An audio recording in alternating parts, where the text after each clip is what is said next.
In every corner of the world, there are events that defy reason.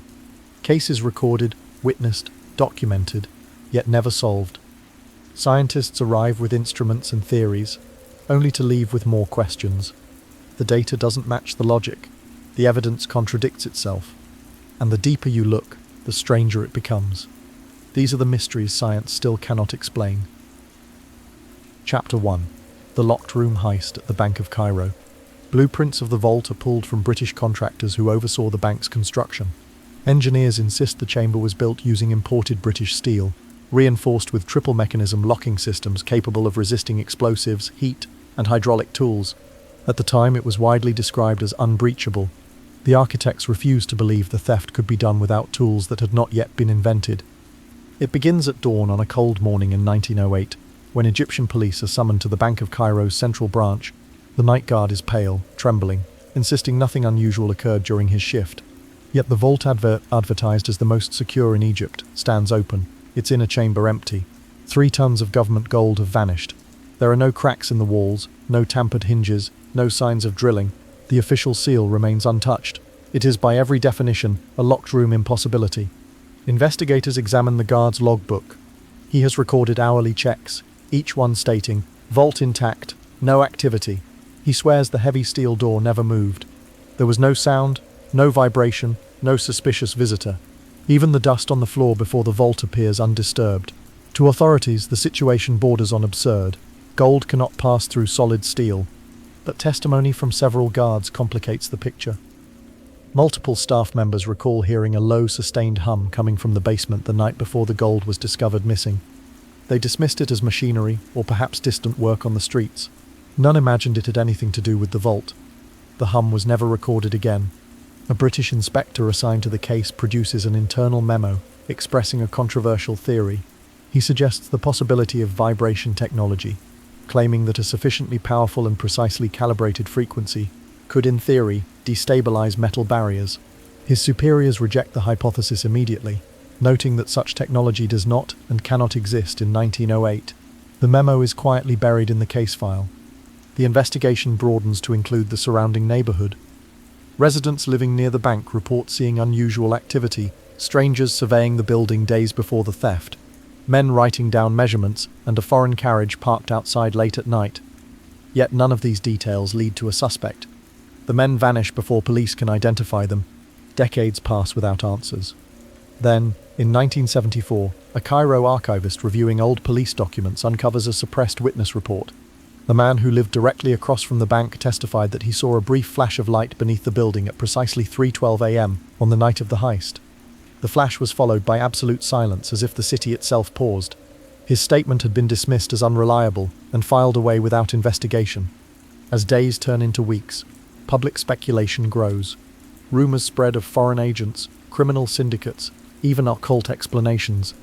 Newspapers publish conflicting accounts, some claiming the gold was removed through corrupt officials, others hinting at supernatural intervention. Authorities hold press briefings to deny all such theories, but they cannot present a plausible alternative.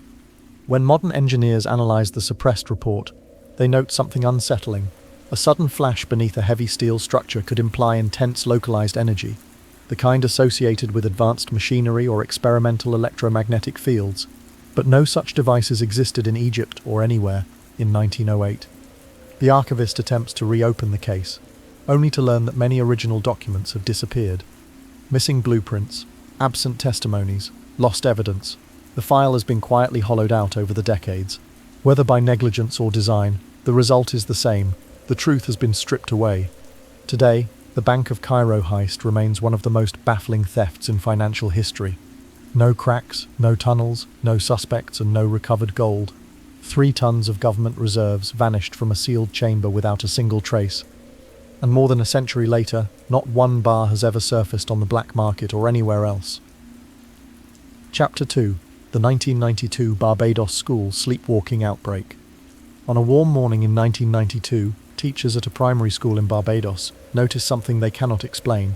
A group of children on the schoolyard suddenly rise at the same time, their eyes wide open yet vacant. Without speaking, without reacting, they begin walking in perfect synchrony toward the beach behind the campus. Teachers rush after them, shouting their names, shaking their shoulders, trying to pull them back, Nothing works. The children move as one, stepping into the water until the waves touch their knees, and then, just as suddenly as it began, the spell breaks. They blink, turn around, and return to shore in silence.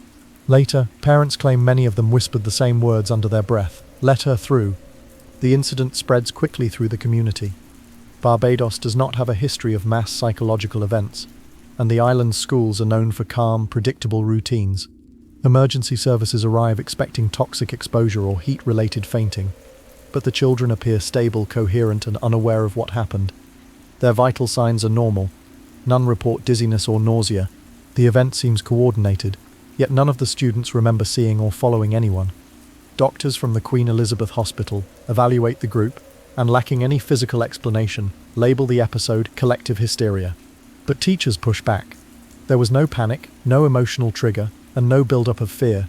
The children did not scream, hyperventilate, or show distress. They simply walked, eyes fixed forward, as though following an unseen command.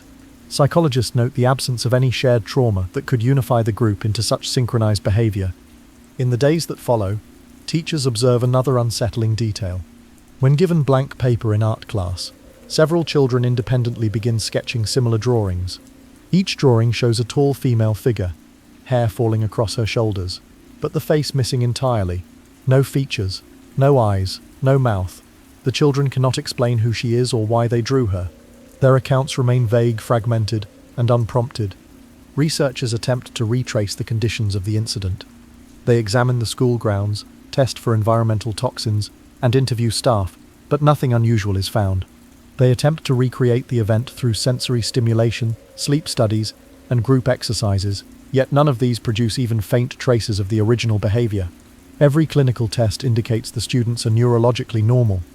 Parents, hoping the phenomenon will fade, keep their children close for weeks. But nighttime brings new concerns. Several children begin sleepwalking, slow, precise steps down hallways, sometimes toward the front door. A few stand at windows facing the sea, mumbling fragments of sentences they forget upon waking. Others complain of recurring vivid dreams but struggle to describe them. Then a Barbadian psychiatrist, reviewing interviews, notices a pattern.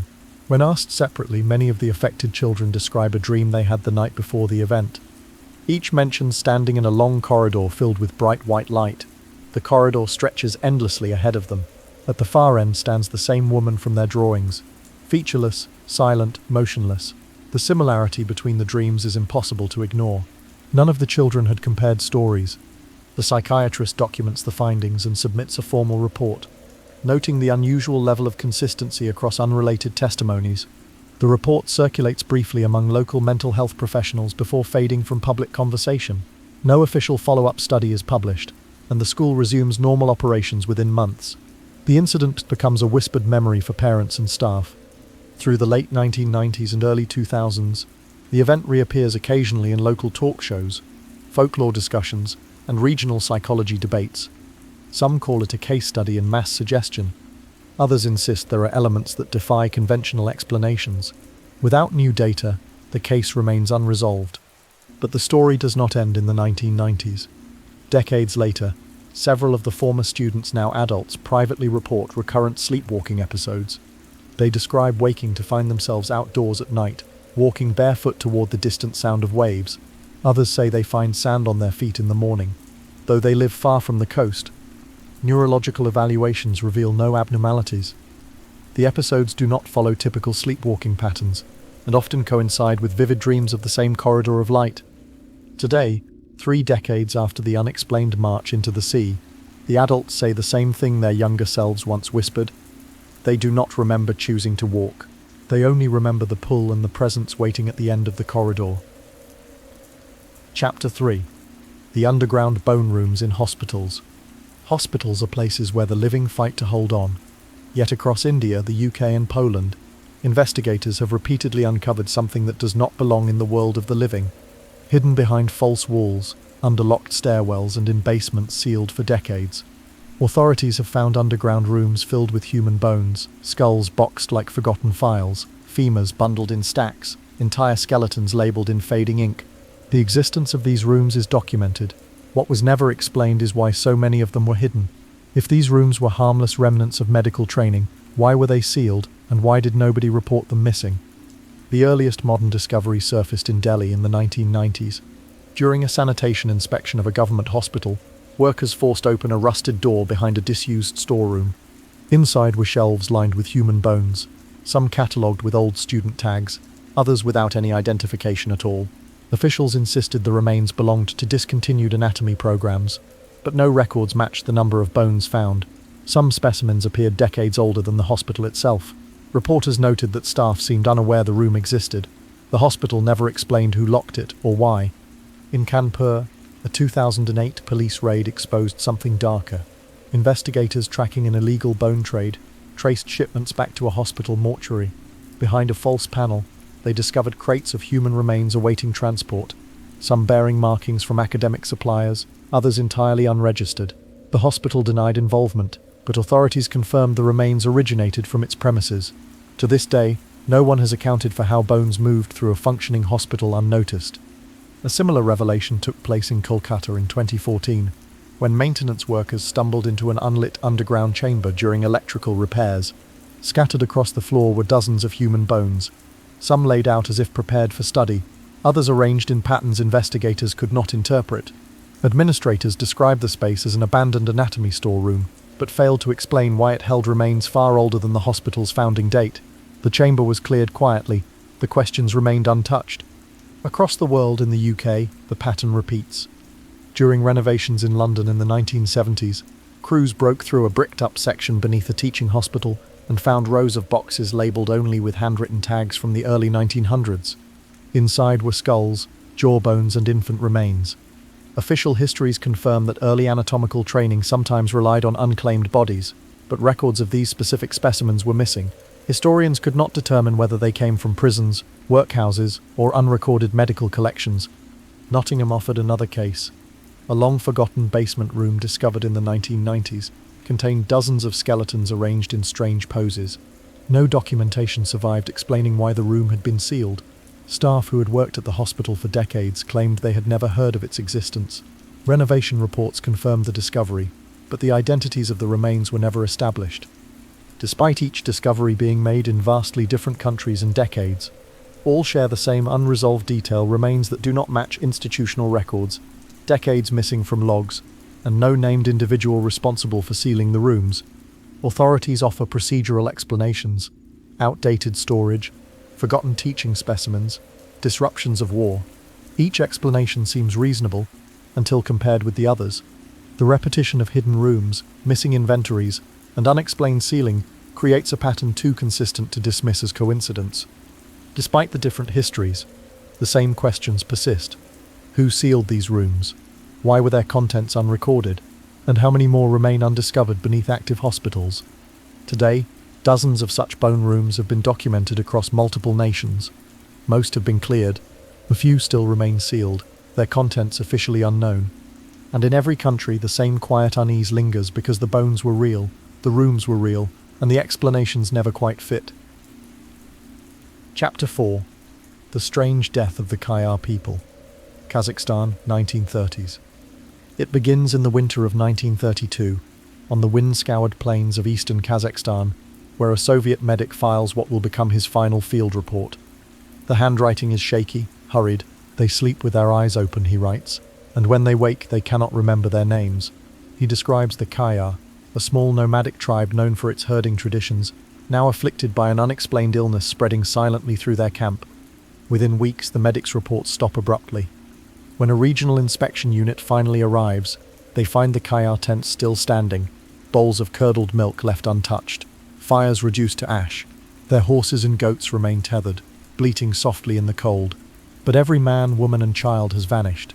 There are no bodies, no signs of struggle, no mass graves hidden beneath snow. The tribe has simply ceased to exist. The Soviet response is swift but bewildered. Internal documents label the incident as neurological degeneration of unknown cause, an attempt to contain panic within a sanitized explanation. Yet nothing in the report aligns with known diseases of the period. The symptoms, silent collapse, rigid limbs, unblinking sleep, resemble no viral or bacterial agent documented in Soviet medical literature. Eyewitness notes from nearby herding families describe conversations with Kayar individuals who would stop mid-sentence, as if their words were severed. They remained frozen, eyes open, breathing steadily but entirely unresponsive. Minutes later they would stand, confused, unable to recall what they had been saying or who they were speaking to. These episodes increased daily until communication with the tribe became nearly impossible. Soviet scientists sent to observe the tribe before their disappearance attempted to quarantine the area. Records indicate they erected temporary perimeter posts and conducted preliminary neurological examinations, though the files detailing their findings end suddenly.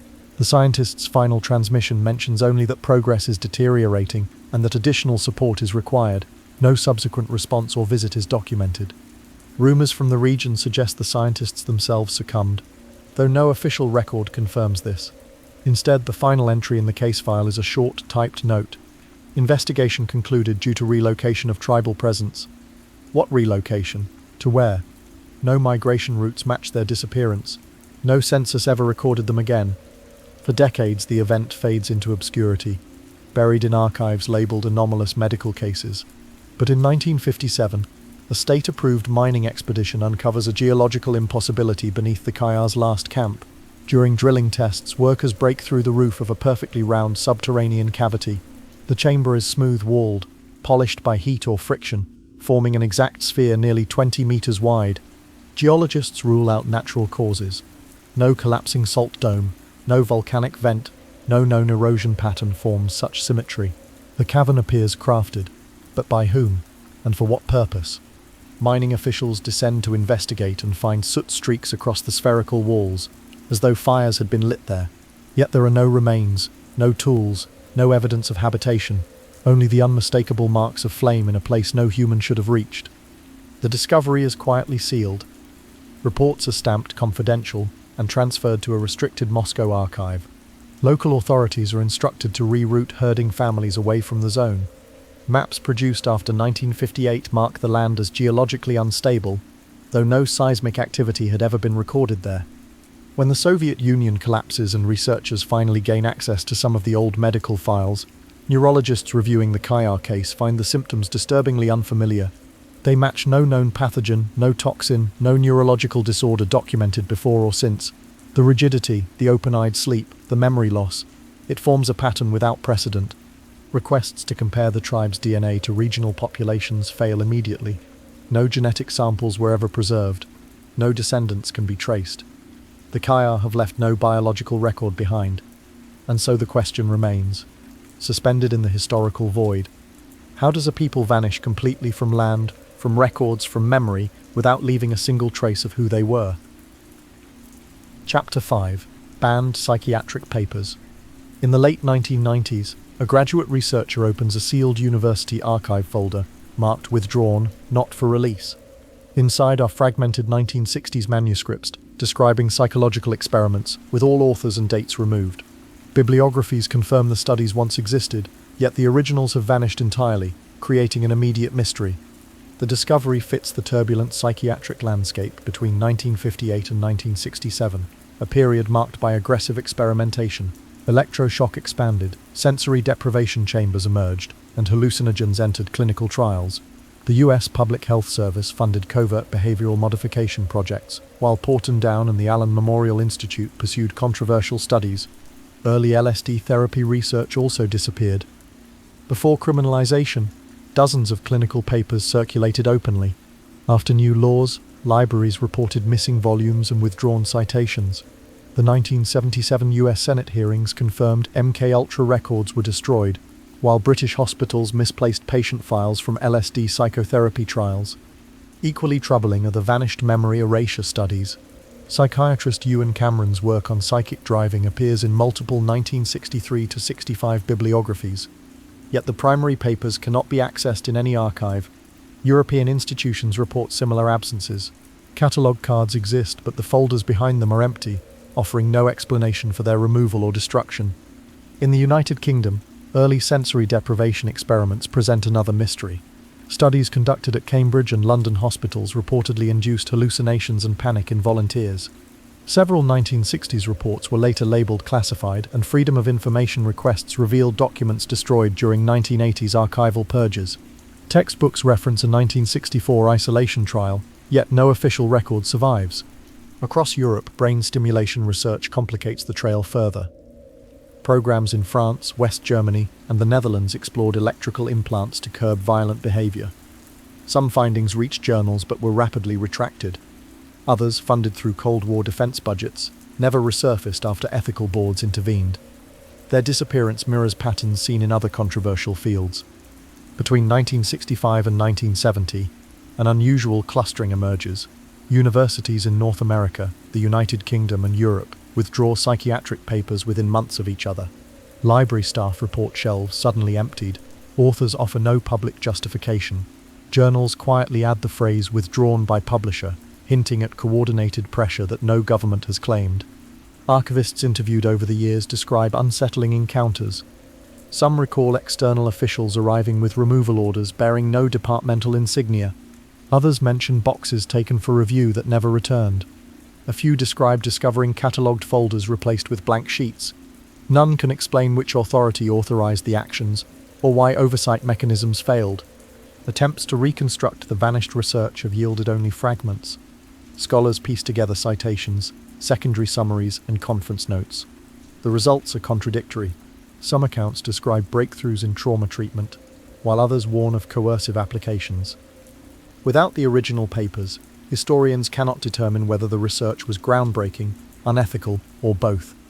Official explanations vary. Some institutions claim ethical violations prompted the withdrawals. Others argue the methodologies were flawed. Governments suggest national security links during the Cold War required discretion. Critics counter that such justifications fail to explain the missing catalogue cards, sealed rooms, and identical withdrawal patterns across countries that rarely coordinated on psychiatric policy. Questions persist in academic circles. Why did so many unrelated institutions bury their most controversial work at the same time? Why do bibliographies preserve a roadmap to studies that no archive contains? And why were certain psychiatric topics, memory alteration, sensory deprivation, behavioral control, treated with secrecy, typically reserved for intelligence operations? More than half a century later, the missing papers remain unresolved. Citations persist like ghost fingerprints, pointing to research that shaped the era yet cannot be reviewed. The gaps raise an unsettling possibility that the most consequential findings were hidden not for failure, but because they succeeded still. Chapter 6. The Silent Island Evacuation of Anuta, 1970s. It is a humid morning in the Pacific when a supply boat approaches the shores of Anuta in the early 1970s. The crew expects to unload medicine and staple goods for the small Polynesian community. Instead, they find the island silent. Every hut stands intact, cooking fires still smoulder, and food sits half-prepared as if awaiting hands that will never return. There are no bodies, no signs of conflict, no evidence of evacuation, only the eerie stillness of a village abandoned in a single breath. Searchers walk toward the eastern beach and stop abruptly. Laid out with geometric precision is a perfect ring of stones, each one gleaming as though freshly washed. No such formation appears in Anutan cultural records. It is as though someone or something placed it there deliberately. When investigators compare their findings to the most recent United Nations field notes, a troubling discrepancy emerges. 18 months earlier, officials described the settlement as stable, cooperative, self-sustaining. There were no warnings, no tensions, and no environmental threats. The sudden disappearance appears nowhere in any official regional dispatch. It is simply omitted. Attempts to gather testimony from neighboring islands produce only fragments. Elders on Tikopia describe hearing faint singing drifting across the sea on nights after the disappearance. One phrase appears repeatedly in their hushed conversations. The island called them into the water. Researchers press for clarification, but the explanation stops there. Eyewitness accounts dissolve into silence. Historical missionary logs reveal further anomalies. A journal entry dated several weeks after the last confirmed activity on Anuta mentions chanting carried by wind from the direction of the empty island. The missionary planned to investigate, but never recorded any follow-up. His notes end abruptly, and no subsequent expedition was ever launched. Throughout the 1970s, the official record remains curiously thin. No hazard reports are filed, no medical team is dispatched, and no investigation addresses why a functioning community vanished without relocation records, emergency signals, or burial sites. It is as if every agency expected someone else to ask the questions. None did. Yet, in 2004, decades after the disappearance, a routine review of archived sonar readings uncovers something startling: pulses circling Anuta during the period the island was deserted. They form rhythmic sequences too structured to be natural and too irregular to be mechanical. Oceanographers overlay the sonar patterns with historical photographs of the mysterious stone circle discovered on the beach. The correlation is impossible to ignore. The sonar pulse formations match the geometry of the stones arc for arc, spacing for spacing. Experts brought in to analyze the pattern can find no precedent in Polynesian navigation systems, maritime signaling, or known oceanographic behavior. A few quietly suggest an unknown communication method. Others argue the data must be corrupted, but the anomalies reappear in every independent copy of the archival tape. When the island is eventually re-inhabited years later, a new settlement is built on its opposite side, far from the original village. Locals maintain their routines politely, but refuse to discuss the earlier disappearance. They acknowledge only that a generation once lived there, and that nothing from that time should be disturbed. Visitors who inquire about the abandoned site are guided away. The path leading there is overgrown but intentionally blocked. Islanders insist it is unsafe but will not say why. They avoid the old beach at night, even in calm weather. One final phrase surfaces in multiple interviews conducted decades apart across several islands. It is delivered softly, with a seriousness that suggests memory rather than myth. Never answer when the island whispers.